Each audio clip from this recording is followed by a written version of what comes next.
আসসালামু আলাইকুম রহমতুল্লাহি ওবরকাতুহ। সম্মানিত দর্শক, আজকে যে প্রসঙ্গটি নিয়ে আলোচনা করব সেটি আসলে শিরোনামের সঙ্গে অনেকটা আধ্যাত্মিকতার সংযোগ রয়েছে।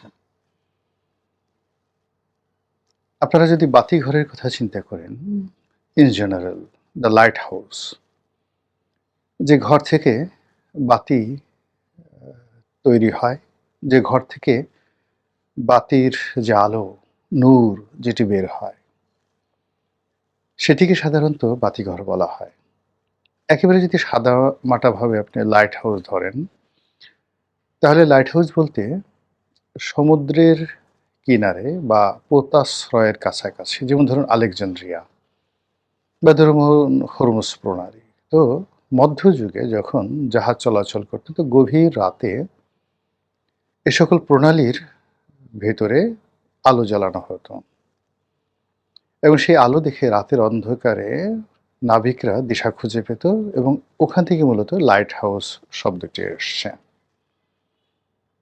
আর যদি আপনি সাধারণভাবে আধ্যাত্মিকতায় যান, তাহলে লাইট বলতে যেটি বোঝায় সেটা হলো নূর।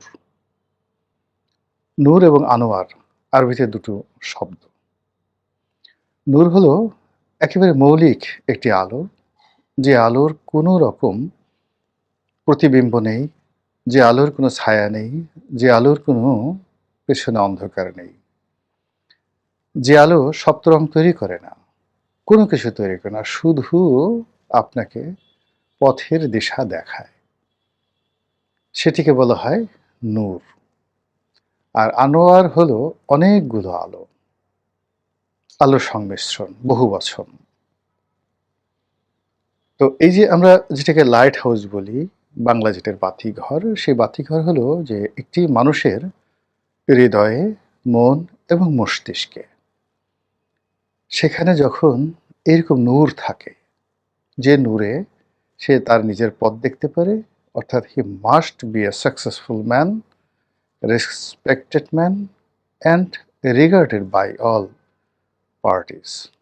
মোটামুটি তার শত্রু যারা আছে তারাও বলবেন যে এই লোকটি এইরকম, তার একটা ক্যারেক্টারিস্টিক্সের সার্টিফিকেট থাকবে। এইরকম যখন কারো সম্পর্কে ধারণা করা হয়, ধরে নেওয়া হয় এই মানুষটির মধ্যে নূরের আলো রয়েছে।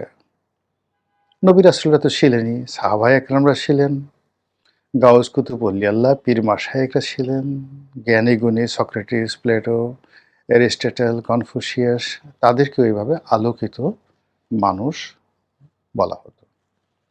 আমাদের বাংলাদেশে আব্দুল্লাহ আবু সাঈদ স্যার আছেন, অধ্যাপক। তিনি এই আলোকিত মানুষ, enlighten man and no man, এগুলো তৈরি করার জন্য দীর্ঘদিন ধরে লড়াই করে যাচ্ছেন। সেই যে তার বাতিঘর, লাইট হাউস, বিশ্ব সাহিত্য কেন্দ্র, এটা নিয়ে রিসেন্টলি খুব বিতর্ক হচ্ছে। তো মানুষ যে আলোকিত হয়, সে আলোকিতের মধ্যে অবশ্যই জ্ঞান অর্জন, বই পড়া এটা গুরুত্বপূর্ণ, কিন্তু এতে আপনার আলো আসবে না। জ্ঞানের সবচেয়ে বড় বিপদ হলো ভুলে যাওয়া। আর তার চেয়ে বড় বিপদ হলো আপনি যে জ্ঞান অর্জন করেছেন, সেই জ্ঞান অর্জন অনুযায়ী আপনি আপনার চরিত্র গঠন করেননি। খুব ভালো ভালো কথা বলেন, কিন্তু ব্যক্তিগত জীবনে নামাজ পড়েন না, অন্যের হক নষ্ট করেন, ফাঁকফোকর দিয়ে কি করে অন্যের সম্পত্তি হরণ করা যায়, মাগনা খাওয়া যায়, পরিশ্রম না করে শুধুমাত্র বিলাসিতা করা যায় অন্যের অর্থের বৃত্ত দিয়ে। এই মানুষগুলোর যত জ্ঞান থাকুক না কেন, তারা কখনো আলোকিত মানুষ হয় না। তো আমাদের এই সমাজে যারা আলোকিত মানুষ, বিভিন্ন সময়ে রাজনীতিতে, অর্থনীতিতে তারা অনেক কিছু বিতরণ করেন। যেমন ধরেন জামিলুর রেজা চৌধুরী নামক একজন অধ্যাপক ছিলেন, আলোকিত মানুষ। প্রফেসর আহমেদ শরীফ, ধর্মকর্ম যাই থাকুক না কেন, আলোকিত মানুষ, শুধু দিয়ে গেছেন এই পৃথিবীকে। আহমদ সাহেবের কথা চিন্তা করেন, হুমায়ুন আজাদের কথা চিন্তা করেন, প্রিন্সিপাল আবুল কাশেমের কথা চিন্তা করেন, আরও অনেক বহু মানুষের নাম আমরা বলতে পারবো। আপনি তোফাজ্জল হোসেন মানিক মিয়া, ইত্তেফাকের সম্পাদক, তার কথা চিন্তা করেন, জহুর আহমেদ চৌধুরীর কথা চিন্তা করেন, সাংবাদিক। আপনি আব্দুল সালাম সাহেবের কথা চিন্তা করেন, সাংবাদিক। এস এম আলীর কথা চিন্তা করেন। এরকম অসংখ্য রাজনীতিবিদদের মধ্যে বহু সংখ্যক আছে। আবুল হাসিম, হোসেন সৈয়দ সোহরাওয়ার্দী, বঙ্গবন্ধু শেখ মুজিবুর রহমান, প্রেসিডেন্ট জিয়াউর রহমান, ওনারা সবাই আলোকিত মানুষ ছিলেন। আলোকিত মানুষের যে গুণ, তিনি নিজে আলোক বিতরণ করেন, আর অন্য সব যারা আলোকিত মানুষ আছে তাদেরকে তার আশেপাশে তিনি সংগ্রহ করতে পারেন। রাজনৈতিক যারা লোকজন রয়েছে তাদেরকে কেন্দ্র করে একটা নিউক্লিয়াস গঠিত হয়। এরিস্টটলের আগে প্লেটো, প্লেটোর আগে সক্রেটিস। সক্রেটিস শুধু নিজে আলোকিত ছিলেন না, তার আশেপাশে যারা ছিলেন তার সমস্ত ছাত্ররা সবাই আলোকিত মানুষ। তার ছাত্র প্লেটো, তার অনেক আলোকিত মানুষ। প্লেটোর দ্য একাডেমি, তিনি যে বিশ্ববিদ্যালয় প্রতিষ্ঠা করেছেন দ্য একাডেমি, প্রাচীন দুনিয়ার কিংবদন্তি।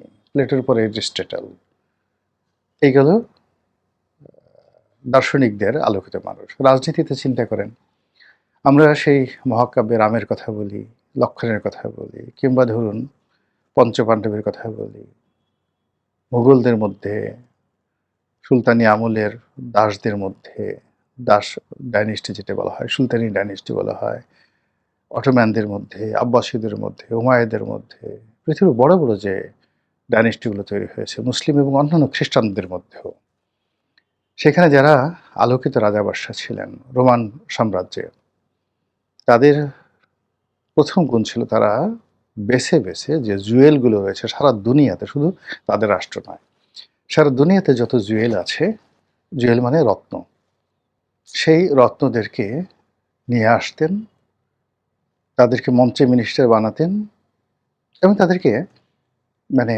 যুদ্ধ শিখাতেন, অনেকের কমান্ড দিতেন। আপনি চিন্তা করেন বিখ্যাত পণ্ডিত আবুল ফজল, তা আবুল ফজলকে যদি আপনি চিন্তা করেন, আমাদের ঢাকা বিশ্ববিদ্যালয়ের ভাইস চ্যান্সেলর, এখন তাকে যদি আপনি অল অন এ সাডেন 9 ডিভিশনের মানে আমাদের এই সাভার ক্যান্টনমেন্টের জিওসি বানিয়ে দেন, কেমন হবে? কিন্তু আকবর ঠিক সেম কাজটি করেছিলেন। মানে তার যত জুয়েল ছিলেন তাদের সবার হাতেই সেনাবাহিনী ছিল এবং সেনাবাহিনীর কমান্ড ছিল। তো এইরকম যারা রাজনীতির যে ব্যক্তিবর্গ, তারা নিজের আলোকিত ছিলেন এবং আলোকিত মানুষদেরকে এনেছেন এবং তাদের সেই আলোকিত যে চিন্তা চেতনা, এটাকে তারা পৌঁছে দিয়েছেন সেই সামরিক, অর্থনৈতিক, বাণিজ্যিক এবং রাজস্ব আহরণে। ফলে রাষ্ট্র শত শত বছর টিকে থাকতো। এখন আমাদের দেশে কি হচ্ছে? আমাদের দেশে ধরেন এরশাদ সাহেব, বঙ্গবন্ধু, তারপরে শেখ হাসিনার জামানাতেও ট্যালেন্ট হান্ট হতো। ভালো ভালো যারা জ্ঞানী গুণী তাদেরকে সম্মান করা হতো। আমি বেগম জিয়াকে দেখেছি, তিনি সম্মানিত মানুষদেরকে সম্মান করতেন। যারা লেখাপড়া জানতেন, ভালো মানুষ, তাদেরকে তিনি বুঝতেন যে এরা সম্মানিত মানুষ এবং তাদেরকে ওইভাবে মর্যাদা দিতেন। শেখ হাসিনা তো, বেগম জিয়া একটু ওয়েটে ছিলেন, কিন্তু শেখ হাসিনা মানে পারে তো কাউকে যদি দেখতেন যে এই ছেলেটা মেধাবী, এই লোকটি মেধাবী, তার জন্য জীবন দিয়ে দিতেন। 7 খুন মাপ। কারোর মধ্যে মেধা দেখার সঙ্গে সঙ্গে তিনি পাগল হয়ে যেতেন। তো সেই দিক থেকে বর্তমান যিনি প্রধানমন্ত্রী আছেন, তার মধ্যে যদি নূর থাকে, প্রথমত তার চেহারার মধ্যে একটা নুরানি সুরত ভেসে আসবে। তাকে দেখলেই একটা মানুষের রাগ পানি হয়ে যাবে, ভালোবাসা বের হবে। তিনি যেদিকে তাকাবেন ওদিকে শান্তির বাতাস প্রবাহিত হয়ে যাবে। এগুলো এক। এটা যে শুধুমাত্র যে প্রাতিষ্ঠানিক এডুকেশন, নট লাইক দ্যাট। দ্বিতীয়ত তার ডানে, বামে, সামনে, পেছনে আপনি শুধুমাত্র জুয়েল দেখতে পাবেন, মানে রত্ন দেখতে পারবেন।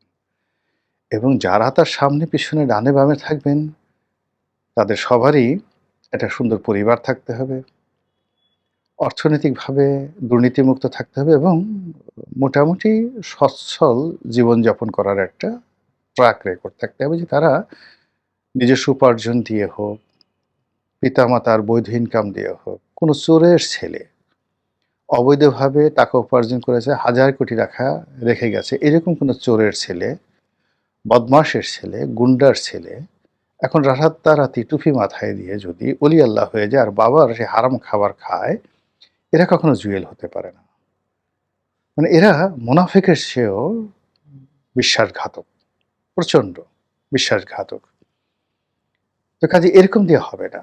দ্য রিয়েল যাকে বলে জুয়েল লাগবে। বিভিন্ন জায়গা থেকে তারা উঠে এসেছে এবং তাদের জীবনের সব ক্ষেত্রে একটা সহনশীল, দর্শনীয় এবং আলোকিত কতগুলো উদাহরণ রয়েছে। সেটা এই বর্তমান সরকারের মধ্যে আপনি কয়জনকে দেখেছেন যার বাবা হালাল উপার্জন করেছে, যে নিজে হালাল উপার্জন খাচ্ছেন, নিজে তার শরীরের যে পোশাক আশাক, কাপড় চোপড়, খাবার, গায়ের রক্ত মাংস হালাল উপার্জন দ্বারা তৈরি হয়েছে? এরকম কয়জন লোক দেখেছেন বা কয়জন আছেন? যদি সেটা না থাকে তাহলে এখানে কোনো অবস্থাতেই নূর থাকবে না, কোনো অবস্থাতেই লাইট থাকবে না। এটা একটা লাইট হাউস হবে না। অন্যদিকে আরেকটা জিনিস আমরা এই সময়টাতে দেখি যে আমাদের দেশে খুব, যাকে বলা হয়, একটা শব্দ রয়েছে হেরিকেন। তো হেরিকেন গ্রাম বাংলাতে খুব অহরহ একটা বিষয় ছিল একটা সময়। বৈদ্যুতিক বাসে আসার পরে হেরিকেনের ওরকম কদর নেই। কিন্তু সাম্প্রতিক সময়ে হেরিকেন খুব আলোচিত হচ্ছে যেহেতু বিদ্যুৎ বিভ্রাট হচ্ছে। আর এই বিএনপির সঙ্গে হেরিকেনের এরকম একটা সম্পর্ক হয়ে গেছে এখন যে এগুলো নিয়ে প্রচুর ট্রল হচ্ছে। তো কাজেই বিএনপির সঙ্গে হেরিকেনের কি সম্পর্ক রয়েছে, সংযোগ রয়েছে সেটা পরের বিষয়। কিন্তু আমি এখানে বিএনপির সঙ্গে হেরিকেনের যে সম্পর্ক সেটা বোঝানোর জন্য আমি একটু জাস্ট হেরিকেন নিয়ে দুটো কথা বলি। সেটা হলো এটি কেরোসিন তেলে চলে, কেরোসিন তেলে চলে এবং তেলের মধ্যে কেরোসিন তেল খুবই বাজে একটা তেল, দাহ্য পদার্থ। নিজে জ্বলে, অন্যকে জ্বালায়, দুর্গন্ধ তৈরি করে এবং এই কেরোসিনের যে আলো, সে আলো থেকে ধোঁয়া, কালো ধোঁয়া নির্গত হয় এবং এখান থেকে যে গ্যাস উৎপন্ন হয়, কার্বন মনোঅক্সাইড গ্যাস উৎপন্ন হয়। কাজেই হেরিকেন স্বাস্থ্যকর নয়, এটা ওইভাবে আলোকিত করে না। প্রচুর, যাকে বলা হয়, কালি উৎপন্ন করে, কালিমা উৎপন্ন করে, কলঙ্ক তৈরি করে, আশেপাশের সমস্ত মানুষকে নষ্ট করে দেয়, দুর্গন্ধ ছড়িয়ে দেয় এবং এখানে আপনার পুরো পরিস্থিতি এক জায়গাতে ২-৩টে হেরিকেন আছে, উত্তপ্ত করে ফেলে পুরো পরিস্থিতি। সেই তুলনায় হ্যাজাক লাইট অনেক, অনেক ভালো এবং সেখানে পিউরিফাইড হয়ে কেরোসিন তেলই বাট অনেক সুন্দরভাবে পোড়ে, যেটা হেরিকেনের আলোর সঙ্গে, হেরিকেনের তেলের সঙ্গে বা হেরিকেনের যে অন্যান্য ইনস্ট্রুমেন্ট রয়েছে তার সঙ্গে মিলবে না। তো যেটা বলছিলাম যে বিএনপির এই ক্ষমতা আসার সঙ্গে সঙ্গে তাদের সাথে এখন হেরিকেন নিয়ে নানা রকম ট্রল হচ্ছে। এই ট্রলটা মূলত জাগতিক। কিন্তু আমি সেই জাগতিক বিষয় নিয়ে বলব না। আমি যেটা বলব যে বিএনপির যদি সত্যিকার অর্থে নূর না থাকে, এমনকি আনোয়ার না থাকে, তার পরিবর্তে যদি রাষ্ট্র পরিচালনায় শুধুমাত্র হেরিকেন যুক্ত হয়, চারিদিকে শুধু হেরিকেন বা কেরোসিনের প্রদীপ, এগুলো যদি যুক্ত হয় তাহলে এই সরকার কলঙ্কিত হবে। তারা দুর্গন্ধ ছড়াবে এবং তারা বিভিন্ন জায়গাতে আগুন লাগিয়ে দেওয়ার মতো একটা পরিস্থিতি তৈরি করে ফেলবে।